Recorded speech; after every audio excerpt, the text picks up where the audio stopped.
আকাশবাণী কলকাতা জেলার চিঠি পূর্ব বর্ধমান থেকে লিখেছেন আমাদের সংবাদদাতা তনুশ্রী বন্দ্যোপাধ্যায়। নভেম্বরের শুরু থেকেই জেলায় তাপমাত্রার পারদ নিম্নমুখী। সর্বনিম্ন তাপমাত্রা 16 ডিগ্রি সেলসিয়াসের কাছাকাছি, যা স্বাভাবিকের থেকে 3 ডিগ্রি কম। দোকানে গরম পোশাকের নানান সম্ভারও দেখা যাচ্ছে। খেজুর রস সংগ্রহের জন্য হাজির হয়েছেন শিউলিরা।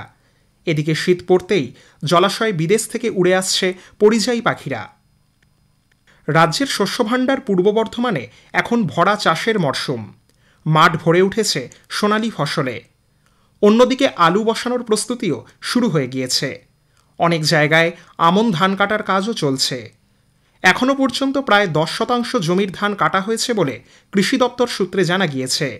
এবারে ধান চাষের শুরুতে টানা বৃষ্টিতে সমস্যা হলেও পরে আবহাওয়া অনুকূল হয়ে যাওয়ায় ধানের ফলন ভালো হবে বলে আশা করছেন কৃষকরা। রাজ্যের অন্যান্য জেলার সঙ্গে পূর্ব বর্ধমান জেলাতেও এখন জোর কদমে এগিয়ে চলেছে এসআইআর প্রক্রিয়া। বিএলওরা বাড়ি বাড়ি গিয়ে এনিউমারেশন ফর্ম বিলির পর এখন পূরণ করা ফর্ম সংগ্রহ করছেন। এদিকে এসআইআর সম্পর্কিত তথ্য দেওয়ার জন্য সোশ্যাল মিডিয়ায় অ্যাকাউন্ট চালু করেছে জেলা প্রশাসন। কারোর যাতে কোনো সমস্যা না হয় সেজন্য ডিইও, ইআরও, এসডিও এবং বিডিও অফিসে কন্ট্রোল রুম খোলা হয়েছে। এসআইআরের ফর্ম পূরণের জন্য তৎপরতা দেখা যাচ্ছে রাজনৈতিক দলগুলির মধ্যেও। বিভিন্ন জায়গায় এনিউমারেশন ফর্ম পূরণে সহায়তা করছেন রাজনৈতিক দলের কর্মীরা। ঋষি বঙ্কিমচন্দ্র চট্টোপাধ্যায় রচিত বন্দে মাতরমের সার্ধশতবর্ষ পূর্তি উৎসব উদযাপিত হল জেলায়।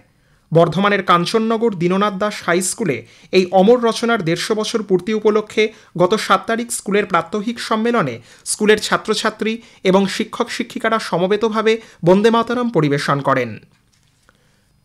প্রধানমন্ত্রী নরেন্দ্র মোদীর আহ্বানে সাড়া দিয়ে গত সোমবার বিকেলে বর্ধমানে অনুষ্ঠিত হল বন্দে মাতরম একতা পদযাত্রা।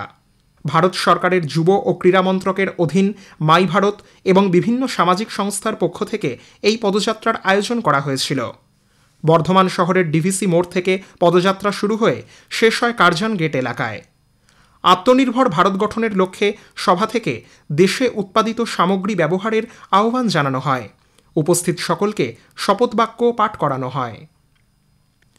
ভগবান বিরসা মুন্ডার 151তম জন্মবার্ষিকী জেলার বিভিন্ন জায়গায় যথোচিত মর্যাদায় পালিত হয়েছে। জেলা প্রশাসনের উদ্যোগে মেমারিতে 3 দিনের জয় জোহার মেলার আয়োজন করা হয়। আউশগ্রাম বন নবগ্রামে বাউল আশ্রমে সম্প্রতি অনুষ্ঠিত হল 3 দিনের আবাসিক গোষ্ঠ গান কর্মশালা। আশেপাশের বিভিন্ন জেলার 35 জন নবীন বাউল শিল্পী এই কর্মশালায় যোগ দেন। নবীন প্রজন্মকে বাউল গানের প্রতি উৎসাহিত করে তুলতেই এই কর্মশালা বলে উদ্যোক্তারা জানিয়েছে। ভারত সরকারের হস্তশিল্প মন্ত্রকের সহযোগিতায় মেমারির পারিজাতনগর প্রাথমিক বিদ্যালয়ে 3 দিনের হস্তশিল্প প্রশিক্ষণ ও প্রদর্শনী গত সপ্তাহে অনুষ্ঠিত হল। হস্তশিল্প মন্ত্রকের প্রশিক্ষকরা পুতুল, রাখি বা ছোট ছোট গহনা, কাগজ, শোলা দিয়ে মূর্তি তৈরি করা শেখান ক্ষুদে পড়ুয়াদের। বিদ্যালয়ের প্রধান শিক্ষক বিকাশ ভট্টাচার্য জানান, ছেলেমেয়েদের সর্বাঙ্গীন বিকাশের লক্ষ্যে পড়াশোনার পাশাপাশি হস্তশিল্পের প্রতি পড়ুয়াদের আগ্রহ বাড়াতে এই উদ্যোগ নেওয়া হয়েছে। প্রায় 150 জন পড়ুয়া এতে অংশ নিয়েছিল। জেলায় সাড়ম্বরে পালিত হল রাস উৎসব। দাঁইহাটের রাস উৎসবের খ্যাতি রয়েছে বহুকাল থেকে। এখানকার রাস উৎসবে শাক্ত এবং বৈষ্ণব ধর্মের সংমিশ্রণ দেখা যায়।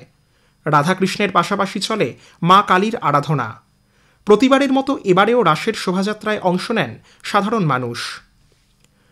প্রথা ও পরম্পরা মেনে এবারেও অনুষ্ঠিত হচ্ছে কার্তিক পুজো। দেব সেনাপতির পুজোকে কেন্দ্র করে 4 দিন ধরে উৎসবের আনন্দে মেতে থাকেন জেলার মানুষজন। কাটোয়ার কার্তিক পুজোর অন্যতম আকর্ষণ কার্তিকের শোভাযাত্রা, যা কার্তিক লড়াই নামে খ্যাত। শোভাযাত্রা সহ পুজো নির্বিঘ্নে সম্পন্ন করতে আঁটোসাঁটো নিরাপত্তায় মুড়ে ফেলা হয় কৃষিপ্রধান এই শহরটিকে। জেলার চিঠি শেষ হল। পূর্ব বর্ধমান থেকে পাঠিয়েছেন আমাদের সংবাদদাতা তনুশ্রী বন্দ্যোপাধ্যায়।